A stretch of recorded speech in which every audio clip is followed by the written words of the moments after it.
छोटा सा पोर्शन है, तो आपकी जो नेजल केविटी है, नेजल केविटी नाक के अंदर और नाक की रूट में एक नंबर का नर्व होता है, जो क्योंकि नाक एक है तो इसको बोलते हैं फर्स्ट क्या है, क्रेनियल नर्व, फर्स्ट क्रेनियल। और जो फर्स्ट क्रेनियल नर्व है इसका नाम क्या है, इसको बोलते हैं ओल्फैक्टरी नर्व। और इस नर्व का काम क्या है, स्मेल सेंसेशन, स्मेल सेंसेशन। तो नाक के अंदर एक नाक है तो एक नंबर का ओल्फैक्टरी नर्व या क्रेनियल नर्व वो क्या, स्मेल सेंसेशन के लिए।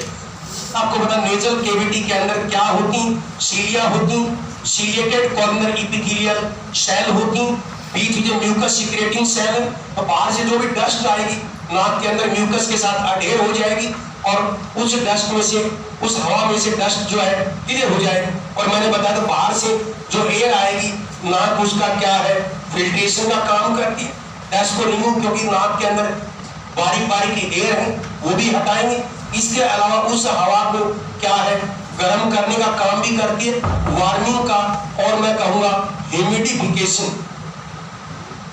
ह्यूमिडिफिकेशन का काम। यदि हवा ड्राई है तो उसमें मॉइस्चर कंटेंट ऐड होगा, ह्यूमिड होगी तो ह्यूमिडिफिकेशन, वार्मिंग, फिल्ट्रेशन, कुल मिला के नाक को हम क्या बोलते हैं, air conditioner of the human body. तो ये नाक के रोल हो गए, स्मेल सेंसेशन और एयर की कंडीशनिंग जो है ये कर। इसके बाद दूसरा सेंसरी ऑर्गन लेते हैं।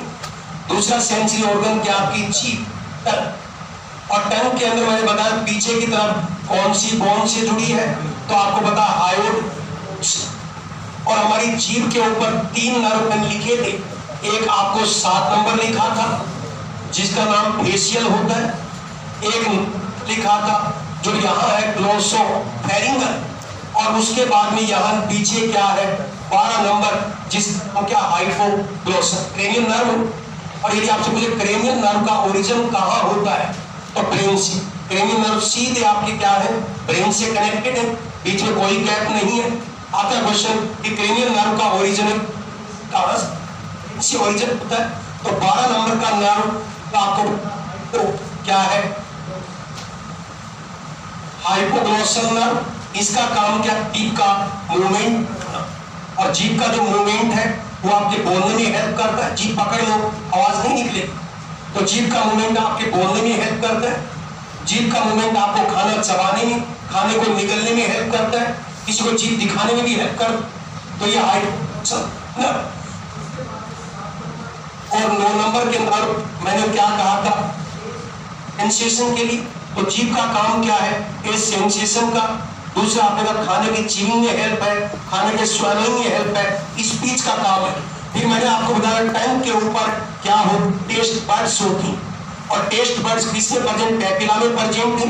और 3 टाइप की पैपिली आपको बताई थी, पीछे की साइड ऐसे उल्टा वी जैसा, ये सबसे बड़ी पैपिली होती, बड़ा है सर्कमवेलेट पैपिली।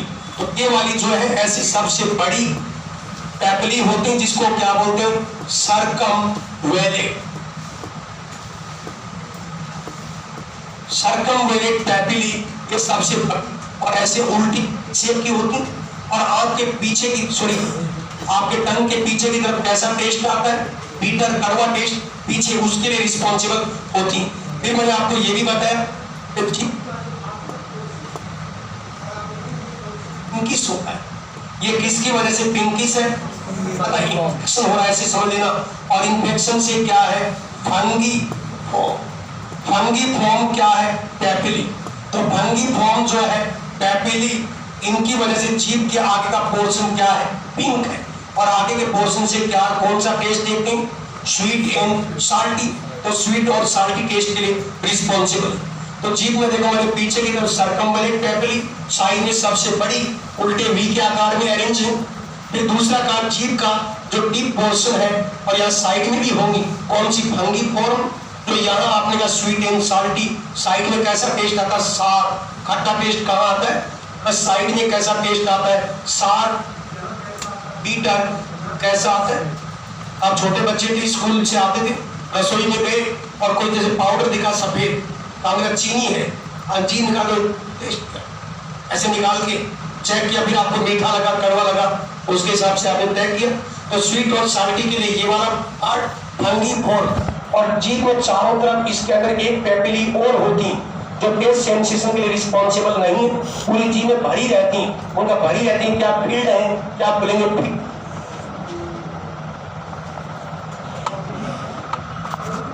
पहली बार आता आपसे, पिछली बार याद नहीं, अब आपको याद नहीं। तो जीभ के अंदर 3 टाइप की टेस्ट बड्स हैं, वो 3 टाइप की पेपिली के अंदर है।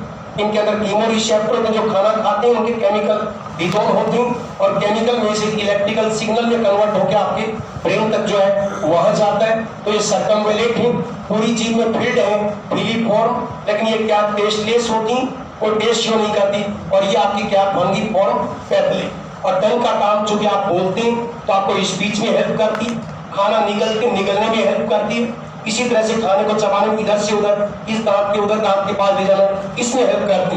और जब हम खाना खाते हैं तो आपको टंग के ऊपर वो रगड़ खाता है, तो जीभ के ऊपर जो कौन सी टिश्यू कोटिंग है, स्ट्रेटिफाइड स्क्वैमस एपिथेलियल, केराटिनाइज्ड होंगे या नॉन केराटिनाइज्ड होंगे। तो केराटिन तो कहाँ प्रेजेंट है, ओनली हेयर, नेल और स्किन।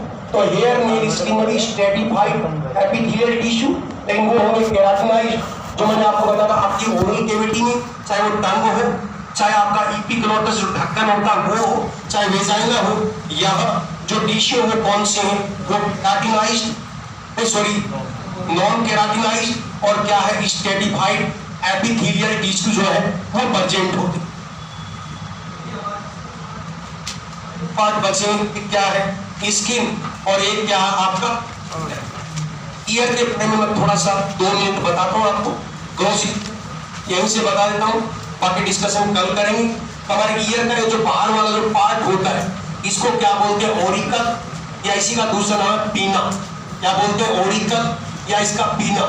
और कई लोगों को आपका इसका काम क्या है, इसका काम है बाहर से कोई भी साउंड वेव है टकराएंगी और उसको अंदर की तरफ क्या करेगा, डाइवर्ट करेगा। तो ये पीना है, जिसका दूसरा नाम क्या है, ओरिकल। और कई लोगों का ये कान हिला सकते हैं, ऐसे ऐसे करके कई कान हिलाते हैं। पशु को हिलाते हैं, गाय भैंस ऐसे ऐसे हिलाते, तो उनके तो कान काम आता है हिला के। तो ऐसे मारा तो यहाँ से, क्योंकि हाथ नहीं, उनके हाथ पैर से नहीं कर सकते, तो कान से आंख के ऊपर, मुंह के ऊपर मक्खी उनको उड़ा रहे काम करते। लेकिन कई लोगों के अंदर भी, मेल में भी, यानी ह्यूमन में ये कान कई लोग हिला सकते हैं, या कोई काबिलियत ऐसा। तो इस पीना के अंदर मसल होती हैं जो वेस्टिजियल मसल है, उनका कान हिलाने से कोई फायदा नहीं। बच्चों का एंटरटेनमेंट आप घर में कर सकते हो, दादा बनेंगे तो बच्चों को कान हिला के दिखाएंगे, और कान हिलाने वाला दादा। तो ये क्या है, पीना के अंदर मसल होती, तो वेस्टिजियल जो है वो होती। और पीना से जैसे साउंड वेव डाइवर्ट होंगी, अंदर एक ट्यूब है 2.5 सेंटीमीटर लंबी, जिसको क्या बोले, ईयर केना, कान है ईयर केना। और उसके बाद में एक मेम्ब्रेन होगी, जाके साउंड वेव इससे और अंदर की तरफ डाइवर्ट हुई और उस मेम्ब्रेन के ऊपर स्ट्राइक करेंगी, और मेम्ब्रेन वो ऐसे वाइब्रेट होगी। उस मेम्ब्रेन को क्या बोलते हैं, टिम्पैनिक मेम्ब्रेन। टिम्पैनिक मेम्ब्रेन या उसका दूसरा नाम क्या है, ईयर ड्रम। उस टिम्पैनिक मेम्ब्रेन से और फिर बाद में बीच का हिस्सा कान का होगा, और कान का बीच का जो पोर्शन है हमारी नाक से जुड़ा हुआ है। इसलिए आप यदि ऐसे बंद करके आवाज निकालेंगे तो आवाज में बदलाव हो जाएगा। तो हमारे कान का मिडिल ईयर और हमारे नाक के साथ में, नाक के अंदर नेजोफेरिंग के साथ में जुड़ा हुआ है, और वो जो ट्यूब है उसको क्या बोलते हैं, यूस्टेचियन ट्यूब। क्या बोलते हैं, यूस्टेचियन ट्यूब। कई बार देखेंगे आप, छोटे बच्चों के जुकाम होती है, बड़ों की, और छोटे बच्चों के जुकाम होती है, बच्चा रोता है, और आपको समझ में आया, डॉक्टर के पास जाएंगे, डॉक्टर उसके कान को दबाएगा ऐसे, और कान को दबाते बच्चा रोए, तो इसका मतलब क्या, उसके इन्फेक्शन हुआ है, और नाक से वो इन्फेक्शन कान के अंदर पहुंच गया है। छोटे बच्चों को जुकाम होती तो कान में दर्द होता है, बड़ों के भी होता है। उसकी वजह यह है कि नाक से इन्फेक्शन यूस्टेचियन ट्यूब के थ्रू कहाँ पहुंच गया, मिडिल ईयर में, और मिडिल ईयर में आपके इन्फेक्शन हो जाए, उसको क्या बोलते हैं, ओटाइटिस मीडिया। क्या बोलते हैं, ओटाइटिस मीडिया। और फिर अंदर का कान है, हमारे कान के 3 हिस्से, बाहर का ये तो आपका पीना, और क्या है, ईयर केना, फिर एक आते टिम्पैनिक कैविटी, टिम्पैनिक कैविटी, और फिर आता है अंदर का ईयर। और जो टिम्पैनिक कैविटी, मिडिल ईयर, किसके साथ जुड़ा, नाक से, इसके थ्रू यूस्टेचियन ट्यूब के थ्रू। आगे का पोर्शन जो है नाक का, स्किन का, और कल फिर आपका इनऑर्गेनिक केमिस्ट्री जो है वो स्टार्ट हो जाएगा।